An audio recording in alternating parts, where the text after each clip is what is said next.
Au fait, c'est quoi le style Roberto De Zerbi? L'OM a fini 8ème, ne joue pas de Coupe d'Europe, mais a arraché l'une des étoiles montantes des bancs européens. Son nom était cité au Barça, à Liverpool ou au Bayern. On va essayer de comprendre ce qui nous a préparé tout l'été, là, juste derrière les murs de la commanderie.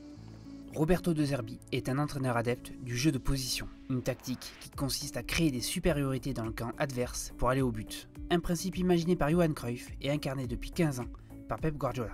Et le Catalan a adoubé De Zerbi comme son héritier. Roberto's one of the most influential. What pay attention I'm going to say, because I'm pretty convinced I'm right what I'm saying, is one of the most influential managers in the last 20 years. Quand on passe à De Zerbi, on parle sortie de balle, possession et contre-pressing.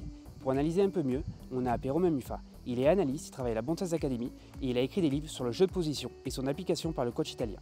Il joue très souvent en 4-2-3-1. Ça part très souvent du gardien sur le 6 mètres, où on a nos deux défenseurs centraux qui sont écartés. Donc on a un double pivot 6 et 8 un peu plus haut. Il les fait jouer très bas, ces deux joueurs-là, dans l'idée d'attirer l'adversaire et de pouvoir trouver un joueur un peu plus haut. Donc on a énormément de passes de préparation dans la surface, entre gardiens, défenseurs centraux et double pivot. On a une combinaison entre le défenseur central et un joueur à l'intérieur, le 10 qui trouve souvent un des joueurs des doubles pivots. Ce relais à 3 permet de fixer l'adversaire dans l'axe. On a amené énormément de densité et on arrive à trouver un ailier qui est en 1 contre 1, qui va jouer sa supériorité numérique avec souvent le latéral qui dédouble et beaucoup de ballons dans la surface après. On a vu beaucoup de relais à l'intérieur pour aller jouer sur les côtés.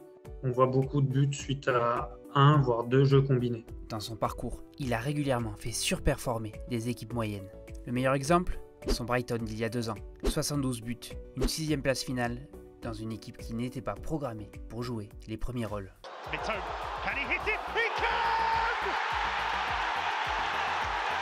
À l'OM, sur les matchs de préparation de l'été, on a davantage vu un 3-2-4-1, avec un rôle hybride pour Quentin Merlin. Il est arrière-gauche sur les phases défensives et vient se placer dans les deux du milieu en phase offensive, ce qui permet à un des milieux de monter. L'inconvénient, c'est que ça pourrait laisser les 3 défenseurs centraux en difficulté à la perte.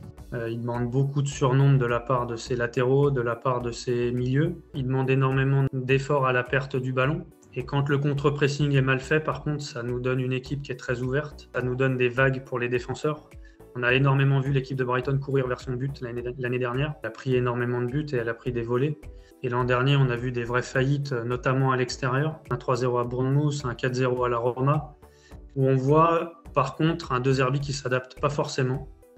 Il est tellement dogmatique qu'il continue à jouer de la façon dont il l'a demandé.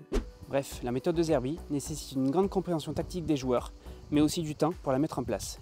Les supporters vont devoir être patients, mais ils pourraient voir l'un des plus beaux jeux de la Ligue 1.